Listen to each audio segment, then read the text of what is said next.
మనతో CPM polit bureau సభ్యులు బియు రాఘవ గారు ఉన్నారు. వారితో ఈ పహల్గామా ఉగ్రదాడి కేంద్ర ప్రభుత్వం యొక్క వైఖరి విషయాలు ఏంటిగా, ఉగ్రవాదాలు ఎట్లా అరికట్టాలి, సిపిఎం పార్టీకి మీరు అలా ఏం భావిస్తున్నారు, మీ ఆలోచన ఏమిటండి దాని మీద నేను ఇంటర్వ్యూ తీసుకున్నాను. నమస్కారం సార్. పహల్గామా దాడి 28 మంది సుమారు చనిపోయారు. వాళ్ళు ప్రశాంతంగా ఏ అవరోధం లేకుండా అటు గడ్డి మైదానాలు కడుకొచ్చి 4,000 మంది టూరిస్టులు ఉన్నారు. ఒక అరగంట సేపు స్వేచ్ఛగా ఫైరింగ్ చేశారు. 40 మంది 50 మంది మీద వాళ్ళు హ్యాపీగా వెళ్ళిపోయారు. అసలు కాశ్మీర్ లాంటి సున్నితమైన ప్రాంతం, అదే ఒక టెన్షన్ కూడా ఉండే ప్రదేశం, అంత బాధ్యత రహితంగా, అంత భద్రతా లోపాలు ఎట్లా ఉన్నాయి సేమ్. మొదటిది ఏంటంటే ఉగ్రవాదులు ఒక 20 నిమిషాల పాటు ఎటువంటి నిరాఘాటంగా అక్కడ అమాయకులైన టూరిస్టుల మీద దాడి చేయడం అనేది చాలా దిగ్భ్రాంతి కలిగించే విషయం. అంత సులభంగా వాళ్ళు అక్కడ లక్ష్యాలను ఎంచుకొని తమ అనుకున్న పని ఎలా చేసుకుపోయారని చెప్పేసి ప్రపంచాన్నంతటిని విస్మయం గురి చేసేది. గతంలో అటు వలస వచ్చిన కార్మికుల మీద అలాగే కొంతమంది అధికారుల మీద ఇటువంటి దాడులు జరిగినాయి. మొట్టమొదటిసారిగా ఈ పర్యాటకుల మీద దాడి జరగడం అనేది ఇక్కడ జరిగింది. అందుట్లో ఈ పహల్గాం ఈ ప్రాంతంలో గతంలో ఇట్లాంటి సందర్భాలు జరిగిన దాఖలాలు లేవు. వీటన్నిటి రీత్యా ఈ ఘటన అనేది అందరినీ ఆశ్చర్యపరిచింది. ఇది బయట సామాన్యులందరినీ ఆశ్చర్యపరచడం లేకపోతే బాధపెట్టడం విభాగం అయితే, దీన్ని కనిపెట్టడంలో, ఇటువంటి దాన్ని ఊహించడంలో బాగా శిక్షణ పొందిన ఇంటెలిజెన్స్ శాఖ వైఫల్యం చెందింది. అఖిలపక్ష సమావేశంలో అధికారులు కూడా ఈ వైఫల్యాన్ని అంగీకరించారు. వైఫల్యాన్ని అంగీకరిస్తే సరిపోదు, ఎందుకంటే ఇటువంటివి ఫలానా చోట జరుగుద్దని తెలిస్తే జాగ్రత్తలు తీసుకోవడం లేదు. ఎక్కడ జరిగినా కానీ దాని పట్ల మనం అప్రమత్తంగా ఉండే పద్ధతిలో ఈ నిఘా వర్గాలు వ్యవహరిస్తాయి. అటువంటి పట్ల అక్కడ వ్యవహరించలేదు. అది తీవ్రమైన వైఫల్యం. దాని నుంచి గుణపాఠాలు తీసుకోవాల్సిన అవసరం ఉంటుంది. దానికి ఎవరైతే బాధ్యత వహిస్తారో అటువంటి వాళ్ళు తగిన పద్ధతిలో అకౌంటబిలిటీ కూడా ఉండాల్సిన అవసరం ఉంది. అది కేంద్ర ప్రభుత్వం అది చేయాల్సి ఉంది. అయితే ఉగ్రవాదులు ఖచ్చితంగా భారతదేశంలో 2 మతాల మధ్య వైషమ్యం సృష్టించి ఐక్యతను చెడగొట్టాలనే దురుద్దేశంతో గతంలో చేశారు, ఇప్పుడు కూడా చేశారు. అలాగే ఇప్పుడు దాడి జరిగిన తీరు ఎలా ఉందంటే, దేశవ్యాప్తంగా దీని మీద ప్రభావం, ఘటన ఒక చోట జరిగిన ఘటన కాశ్మీర్లో జరిగిన దీనికి వారు హత్య చేసిన ప్రజలు దేశవ్యాప్తంగా అనేక ప్రాంతాల నుంచి వస్తారు కాబట్టి దీని ప్రభావం, ఈ మతోన్మాద ప్రభావం మొత్తం దేశవ్యాప్తంగా వ్యాపించడానికి, భయోత్పాతం సృష్టించడానికి దురుద్దేశంతో చేసినట్టు కనపడుతుంది. ఇప్పుడు వారే మతోన్మాదాన్ని అయితే సృష్టించాలి, మత వైషమ్యాలు అయితే సృష్టించాలని చెప్పేసి ప్రయత్నం చేస్తున్నారో అటువంటి వాటికి దోహదం చేయకుండా, అవకాశం లేకుండా ఈ ఉగ్రవాదాన్ని ముక్త కంఠంతో అందరూ ఖండించేట్టుగా చేయడం అని చెప్పేసి ఈరోజు ప్రధానమైన కర్తవ్యం. ఈ విషయంలో దేశం అంతా ఐక్యతగా ఉండటం గొప్ప విషయం. అందులో కాశ్మీర్ ప్రజలు ఐక్యంగా వ్యవహరించడం అనేది, నిరసన వ్యక్తం చేయడంలో, సహాయపడటంలో, ఉగ్రవాద చర్యని తిరస్కరించడంలో కాశ్మీర్ ప్రజలు బాగా ఉన్నారు.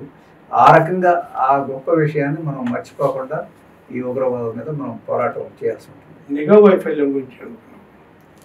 19వ తారీఖుని వాస్తవంగా నా మోడీ గారి కార్యక్రమం ఉంది. ఆయన వందే భారత్ ట్రైన్ బాగా పర్జెంట్ ఊపుతాడు ప్రోగ్రామ్ ఉంది. 16ని దాన్ని రద్దు చేశారు. పిఎం ప్రకటించింది వితౌట్ ఎనీ రీజన్స్. ఏదైనా పిఎం కార్యక్రమం రద్దు అయితే దానికి కారణాలు చెప్తారు. కారణాలు చెప్పకుండా సింపుల్ మెసేజ్ పిఎంఓ కారణం వచ్చింది, కాశ్మీర్ ఆయన ప్రయాణం రద్దు చేశారు. అంటే ఆల్రెడీ ఏదైనా వీళ్ళకి సూచనలు అందిని అంటారు. సడన్గా ఏ రీజన్ చెప్పకుండా పిఎంఓ కార్యాలయం మోడీ గారి ప్రోగ్రాం రద్దు చేశారు 16 తారీఖు. Actual 19 program. అది ఎవరే ఊహించని పద్ధతిలో ఈ ఘటన జరిగింది కాబట్టి, ఈ ఘటన ఎందుకు జరిగింది, దీని మూలం ఎక్కడ ఉంది, దేశంలో అంతర్గతంగా ఉందా, బయట దేశంలో ఉందా, ఇటువంటి రకరకాల ఊహాగానాలు వస్తున్నాయి. చాలా కుట్ర సిద్ధాంతాలు కూడా వస్తున్నాయి. ఆ కుట్ర సిద్ధాంతాల్లో ఒక సిద్ధాంతం ఏంటంటే, ఇది ఎక్కడో బయట నుంచి సృష్టించింది కాదు, రాజకీయ దురుద్దేశంతో అంతర్గత శక్తులే సృష్టించాయని చెప్పేసి ఒక కుట్ర సిద్ధాంతం కూడా ఉంది. ఈ సిద్ధాంతాల జోలికి ఆ చర్చలు పెద్ద ప్రయోజనం ఉండదు. ఎందుకంటే ఉగ్రవాదులు చేసే కుట్ర ఈ కుట్రలన్నిటికన్నా పెద్ద కుట్రగా మనం భావించాలి. ఉగ్రవాద చర్య ఇటువంటి దురుద్దేశాలు ఎవరికి ఎక్కడ ఉన్నా కానీ వీటన్నిటికీ మించిన దుర్మార్గంగా మనం ఉగ్రవాద చర్యని చూడాలి. ఉగ్రవాద చర్య భారతదేశంలో జరగడం కాదు, ఉగ్రవాద చర్యలు చాలా చోట్ల జరుగుతున్నాయి. ఈ ఉగ్రవాదాన్ని ఖండించేవారు కూడా చాలా చోట్ల ఉగ్రవాదాన్ని ఈరోజు ఈ ఉగ్రవాదాన్ని ఇజ్రాయెల్ వారు కూడా ఖండిస్తున్నారు. కానీ అత్యంత పెద్ద ఉగ్రవాది ట్రంప్ గారు ఖండిస్తున్నారు. ఈ ఉగ్రవాదాన్ని ప్రోత్సహించడంలో ఆయన టాప్ లెవెల్లో ఉంటాడు. ఈరోజు 52,000 మందిని ఊచకోత కోసిన గాజాలో దానికి ఇజ్రాయెల్ ఉంది. కాబట్టి ఎక్కడ ఉన్నా ఏ రూపంలో ఉన్నా ఉగ్రవాదాన్ని ఖండించడం అని చెప్పేసి ముఖ్యం.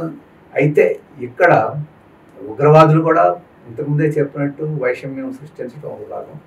భారతదేశాన్ని ప్రపంచవ్యాప్తంగా దీన్ని ఎండగట్టాలని చెప్పేసి ఉద్దేశం ఉంది. వ్యాన్స్ ఇక్కడికి వస్తున్నాడు, వైస్ ప్రెసిడెంట్, ప్రధానమంత్రి సౌదీ అరేబియా వెళుతున్నాడు. ఇట్లాంటి ఘటనలన్నీ వాళ్ళు ఎంచుకొని ఉండొచ్చు. ఆ ఎంచుకోవడం అనేది ఎంత ఉగ్రవాదం ఒకసారి ఆవహిస్తే ఎంత కిరాతకమైన ఆలోచనలు చేస్తారో అనేది మనకు స్పష్టంగా కనపడుతుంది. కాబట్టి అటువంటి వాటిని మనం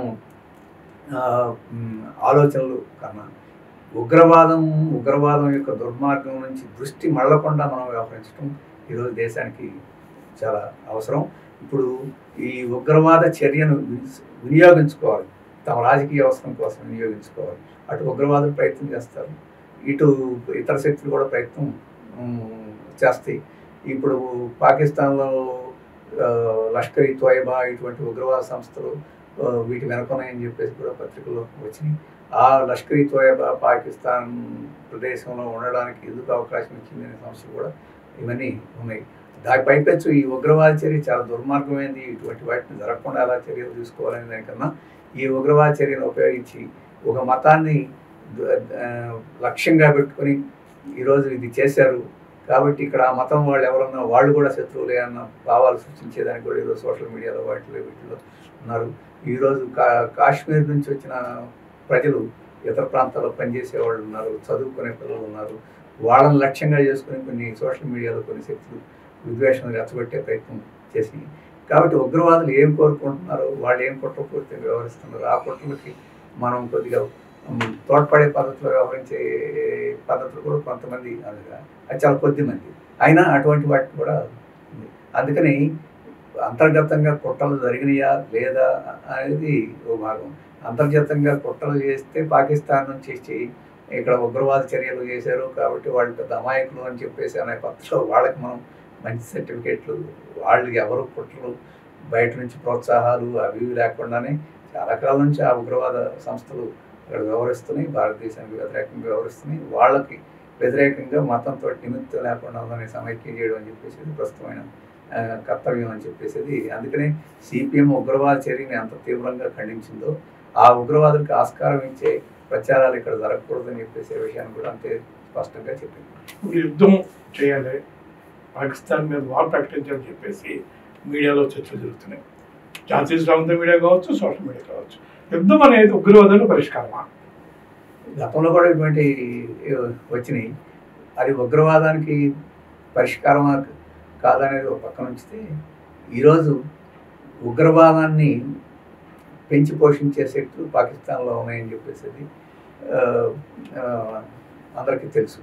దాని మీద చర్యలు తీసుకోవాలని చెప్పేసి అంతర్జాతీయ ఒత్తిడి తీసుకురావడం. ఈరోజు వాస్తవంగా ఈ ఉగ్రవాద చర్యని ఇష్టం లేకపోయినా ప్రపంచం అంతా ఖండించింది. అది ఒక పెద్ద వనరు. ఆ వనరును ఆసరా చేసుకుని ఈ ఉగ్రవాదులు పాకిస్తాన్ ఇంకోచోటున వాళ్ళని ఒంటరి చేసేదానికి, దానికి ఆ ప్రభుత్వాలు అండగా నిలవకుండా ఉండేదానికి ఆ అంతర్జాతీయ ఒత్తిడిని, ఆ డిప్లొమసీని వాటన్నిటిని వినియోగించుకోవాలి. ఇప్పుడు భారత ప్రభుత్వం కొన్ని చర్యలు తీసుకుంది. డిప్లొమాట్స్ని సంఖ్య తగ్గించడం, లేకపోతే సింధు ఒడంబడికని తగ్గించడం, అలాగే వీసాలని, ఇటువంటివన్నీ కొన్ని చర్యలు తీసుకుంది. అటువంటి చర్యలను అందరూ సమర్థించారు. కాబట్టి ఇటువంటి డిప్లొమసీ ఒత్తిళ్లు, ఇతర ఒత్తిడిని వినియోగించి ఆ ఉగ్రవాదులకి ఉండే పునాదిని లేదా దెబ్బ కొట్టడానికి ప్రయత్నం చేయడం, యుద్ధం వీటన్నిటిని పరిష్కారం చేస్తుందని కూడా పొరపాటు. సార్ ఇప్పుడు అఖిలపక్ష సమావేశం జరుగుతుంది, కానీ మోడీ గారు బీహార్ వెళ్ళారు. ప్రధానిగా ఆయన బీహార్ ఎన్నికల రాజకీయ ఇంపార్టెన్స్ ఇచ్చారనుకోవాలా ఈ నరమేధాని కంటే? అంటే బీజేపీ ఉద్దేశాలు ఏమిటి అనేది మనం దాన్ని వెతకలేము.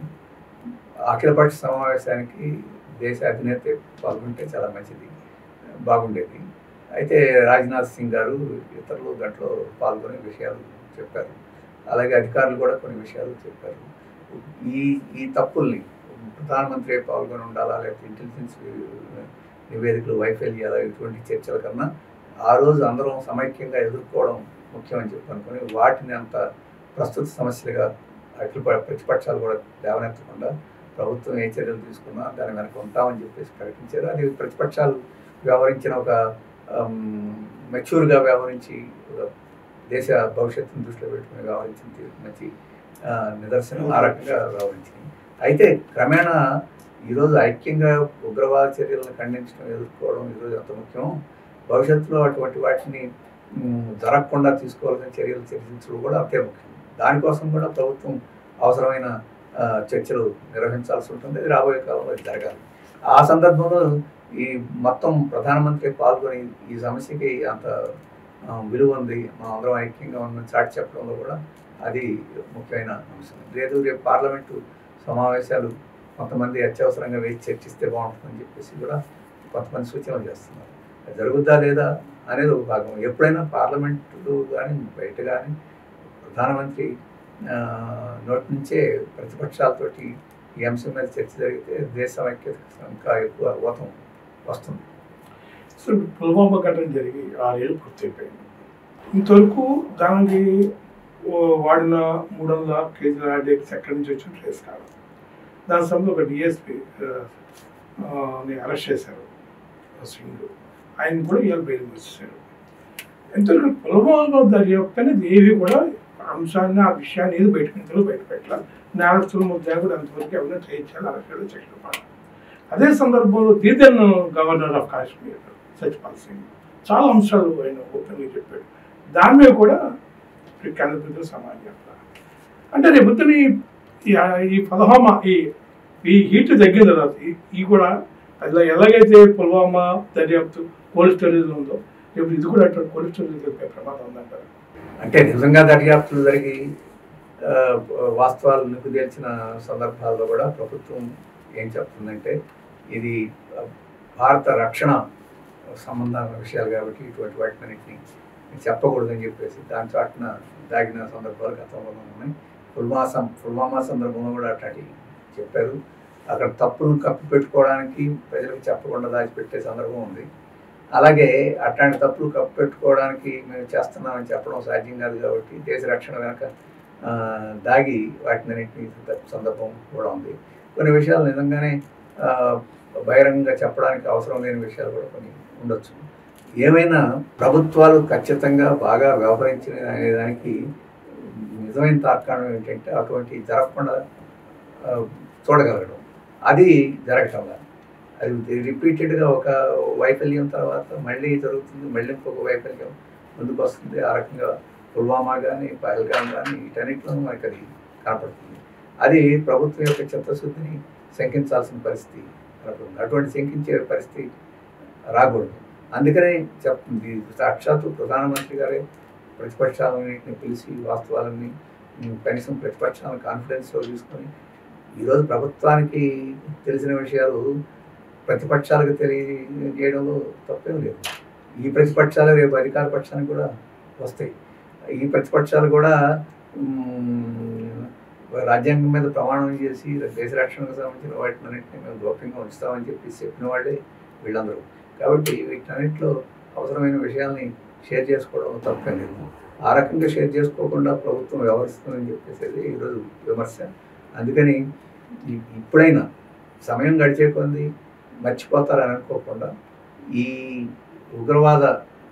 ఉగ్రవాదులు ఎక్కడి నుంచి వచ్చారు, ఎంత ధైర్యంగా ఎందుకు చేయగలిగారు, ఎందుకు కనిపెట్టలేకపోయాము, దానికి బాధ్యత ఎవరిది అని చెప్పి అన్ని స్పష్టంగా వెంటనే సత్వం తేల్చి అది ప్రతిపక్ష అఖిలపక్షంతో షేర్ చేసుకుంటే భారతదేశంలో కాన్ఫిడెన్స్ బిల్డప్ అవుతుంది, ప్రజలకు నమ్మకం కలుగుద్ది, అందరూ సమైక్యంగా దీన్ని ఎదుర్కోవడానికి సిద్ధమని చెప్పేసి ఒక వాతావరణం వస్తే అది కేంద్ర ప్రభుత్వం చేయాల్సి ఉంటుంది. పుల్వామా ఘటన తర్వాత భావోద్వేగాలు బాగా వచ్చాయి. అది తర్వాత జరిగిన ఎన్నికల్లో బీజేపీకి రాజకీయంగా ఉపయోగపడింది అని చెప్పేసి కొన్ని వాదనలు, వాస్తవాలు వాదనలు, చర్చలు దేశం జరిగింది. ఆ భావోద్వేగాలు ఆ పొలిటికల్ మైలేజ్ ఇచ్చాయని బీజేపీకి. ఇప్పుడు రాబోయే రాష్ట్రంలో కొన్ని ఎన్నికలు జరగబోతున్నాయి. ఈ పహల్గామాను కూడా అటు రాజకీయ మైలేజ్ కోసం ఆ భావోద్వేగాలు మరింత రెచ్చగొట్టే ప్రమాదం ఉందంట. ప్రమాదం ఇప్పటికే సోషల్ మీడియాలో కొంతమంది బీజేపీ నాయకులు ఈ మతం ప్రాతిపదిక మీద వీటిని విద్వేషాలను రెచ్చగొట్టడానికి ప్రయత్నం చేశారు. ఛత్తీస్గఢ్లో బీజేపీ అధికారికంగానే ఒక పెద్ద ప్రకటన చేసింది. ఈ ఉగ్రవాదులు అనేవాళ్ళు మతం గురించి అడిగారు తప్ప కులాన్ని గురించి అడగలేదు చూడండి అని చెప్పేసి బహిరంగ అడ్వర్టైజ్మెంట్లోనే రాశారు. అది తీవ్ర విమర్శలకు పోయింది.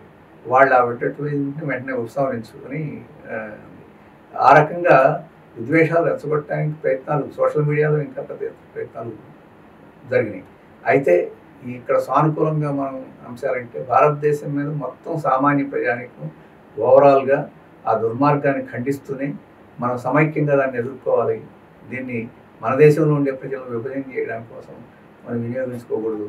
కాశ్మీర్లో ప్రజలు కూడా ఆ రకంగా మతంతో నిమిత్తం లేకుండా ఉగ్రవాద చర్యలను ఖండించారని చెప్పేసి ఈ వాతావరణం ప్రధానమైన అంశంగా ముందుకొచ్చింది. కాబట్టి ఈరోజు మతోన్మాదాన్ని రెచ్చగొట్టి ఆ రకంగా లబ్ధి పొందాలనుకుని ఎన్నికల్లో ఓటింగ్ పొందాలనుకునే శక్తులు ప్రయత్నాలు ముందుకు పోకపోవడం, అలాగే ముందు ఆ రకంగా అధికారికంగా ఉండే పార్టీ వాళ్ళు అట్లా ప్రయత్నం చేస్తే వాళ్ళు కూడా ఈ వాతావరణాన్ని వెనక్కి తగ్గాల్సిన పరిస్థితి రావడం అని చెప్పేసి ఉంది. అయితే సోషల్ మీడియాలో అటువంటి నియంత్రణ సాధ్యం కాదు కాబట్టి సోషల్ మీడియాలో కొంత ఆ రకమైన ప్రయత్నం జరిగింది. ఏమైనా పుల్వామా ఘటనను ఉపయోగించుకుని ఆ రకంగా రాజకీయ లబ్ధి పొందాలని ప్రయత్నం వాళ్ళు చేశారు, కొంత లబ్ధి పొందారు. ఈ ఘటనలో కూడా ఆ రకంగా రాజకీయ లబ్ధి పొందాలనే ప్రయత్నం జరుగుద్ది. కానీ ప్రజల సమైక్యత ముందు అది అంత పెద్ద ప్రభావం చూపకపోవచ్చు అనేది నేను అనుకుంటున్నాను. సిపిఎంగా ఈ కాశ్మీర్ సమస్యకి, ఉగ్రవాద సమస్య కావచ్చు, ఈరోజు కూడా కాశ్మీర్కి యూనిట్ అంటే కేంద్ర ప్రభుత్వం బాగుంటుంది, అసెంబ్లీలో నా మాత్రం మీకు రాజకీయ పరిష్కారం ఏం సూచిస్తుంది పార్టీగా సిపిఎం పార్టీ? మొదటిది ఏంటంటే ఉగ్రవాదానికి పెద్ద సిద్ధాంతం లేకపోతే ఇటువంటివన్నీ అవసరమే లేదు. రాబోయే కాలంలో కూడా ఇటువంటి ఉగ్రవాద చర్యలు జరగమని కాదు, దాన్ని ఎట్టా ఎదుర్కోగలమని చెప్పేసి ముఖ్యమైనది. ఆ రకంగా ఎదుర్కొంటాం సమైక్యంగా అని చెప్పి తెలిసినప్పుడు ఉగ్రవాదులకు ప్రజల్లో మద్దతు లేనప్పుడు వాళ్ళని ఒంటరిపాటు చేయడం, ఇటువంటి చర్యలు సులభంగా అరికట్టడం అనేది సాధ్యమవుతుంది. మొదటి నుంచి చెప్తుందంటే కాశ్మీర్ ప్రజలు ఈ దేశంలో అంతర్భాగం. కాశ్మీర్ ప్రజలు కూడా ఆ రకంగా అనుకోవాలి. ఈ దేశంలో వాళ్ళు స్వచ్ఛందంగా ఆ రోజు ఆ ప్రజలు రాజకీయానికి వ్యతిరేకంగా స్వచ్ఛందంగా ఈ దేశంలో కలిశారు. కాబట్టి మేమంతరం ఒకటే అని ఇంటిగ్రేట్ అయిపోయే పద్ధతిలో చేయాలి. గత పాలకులు అటువంటి ప్రయత్నం చేయలేదు, చాలా సమస్యలు సృష్టించారు. ఇప్పుడు ఈ ప్రభుత్వం వచ్చి 370 అధికారులను రద్దు చేసి దాన్ని యూనియన్ టెరిటరీగా మార్చేసి మొక్కలు చేసి ఆ రకంగా ఆ విశ్వాసాన్ని పెంచడం కన్నా దాన్ని విఘాతం కలిగించారు. అయితే మొన్న ఎన్నికలు జరిగినాయి, ఎన్నికల్లో ప్రభుత్వం వచ్చింది, మళ్ళీ కొంత ఏదో ప్రక్రియ ప్రారంభమైంది. ఆ ఎన్నికల సందర్భంలో త్వరలోనే మళ్ళీ రాష్ట్ర స్థాయిని పునరుద్ధరిస్తామని చెప్పేసి వాగ్దానం చేశారు. ఇవన్నీ కొంత ఆశ కల్పించింది. అందుకనే ప్రజలందరూ ఆ ప్రభుత్వాన్ని ఎన్నుకున్నారు. ఇప్పుడు ఈ మొత్తం ప్రాసెస్లో ఆ ప్రభుత్వాన్ని భాగస్వామ్యం చేయాలి, ఆ ప్రజాప్రతినిధుల్ని భాగస్వామ్యాన్ని చేయాలి, వాళ్ళ అభిప్రాయాలకి వాళ్ళ నాయకత్వానికి విలువ ఇవ్వాలి. అప్పుడే, ఎందుకంటే ఓట్లు వేసింది ప్రజలు వాళ్ళకేసారు కాబట్టి ఆ ప్రజలు కూడా నమ్ముతారు. రెండవ విషయం ఏంటంటే ఏ వాగ్దానాలు అయితే చేశారో మళ్ళీ రాష్ట్ర ప్రతిపత్తిని పునరుద్ధరిస్తామని చెప్పేసి వాగ్దానాలు చేశారు, అవి పునరుద్ధరించాలి.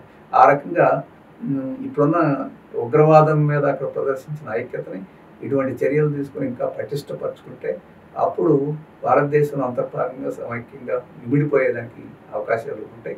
అప్పుడు ఇటువంటి ఎవరైనా లోన్ ఫాక్సెస్ లాగా ఇట్లాంటి ఉగ్రవాద చర్యలు పాల్పడితే వాళ్ళని ఒంటరిపాటు చేసి వాటి ప్రభావం ఏమి లేకుండా చేయడం సులభం.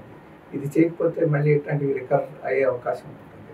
ఉగ్రవాదుల్ని అటువంటి చర్యలు పడిపోవచ్చు, మనం పట్టుకునే వాళ్ళని మళ్ళీ కాల్చివేయచ్చు, అవన్నీ జరగవచ్చు, కానీ ఆ చర్యల్ని అరికట్టి ప్రజలే దాన్ని అరికట్టే స్థితి మాత్రం రావాలంటే ఈ చర్యలు తీసుకోవాల్సి ఉంటుంది. ఇంతవరకు పహల్గామా నేపథ్యంలో ఉగ్రవాదం ఎలాగా అణిచాలి, అదే సందర్భంలో కాశ్మీర్కు రాజకీయ పరిష్కారం కనుక్కోవాలా, ప్రజలందరూ కూడా మతోన్మాదకు వ్యతిరేకంగా సమైక్యంగా ఉన్నారని చెప్పేసి కమ్రేడ్ రాహుల్ గారు మనకు వివరించారు. నమస్కారం.